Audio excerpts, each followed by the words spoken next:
আসসালামু আলাইকুম গাইস, গরুর মাংস নিয়েছি 1.5 কেজির মতো। পানি গরম হয়ে গেছে, এখন আমি গরুর মাংস দিয়ে দিব। বিসমিল্লাহ। মাংস সিদ্ধ হয়ে গেছে, এখন আমি ওগুলাকে নামিয়ে ফেলবো। উঠিয়ে হামানদিস্তা নিয়েছি, এখন এগুলাকে হামানদিস্তা হালকা হালকা করে গুঁড়া করবো, ছেঁচে নেব। মাংস ছেঁচা হয়ে গেছে, তেলে পেঁয়াজ ছেড়ে দিব। বিসমিল্লাহির রহমানির রহিম।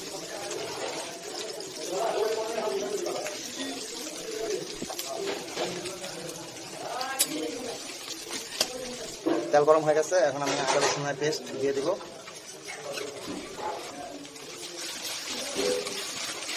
গরম মশলা দিব,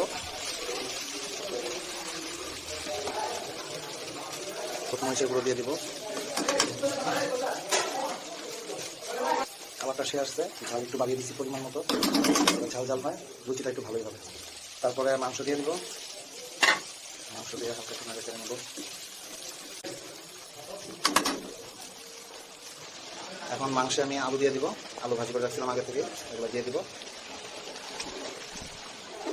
তারপরে হালকা একটু নাড়াচাড়া দিয়ে দিব। যেহেতু এটা আমার ঝাল হবে, সেহেতু এখানে আমি মরিচের গুঁড়ো একটু বেশি দিয়েছি, সাথে কাঁচামরিচ দিয়ে দিব, ঝাল ঝাল হবে। কালারটা অনেক সুন্দর আসছে।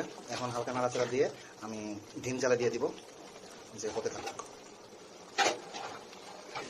আমার রান্না কমপ্লিট। আমি জিরার গুঁড়া দিয়ে দিব,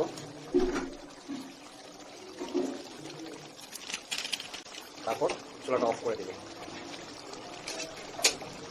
দেখে মনে হচ্ছে সেরকম সুস্বাদু হয়েছে, কালারটাও সেই আসছে।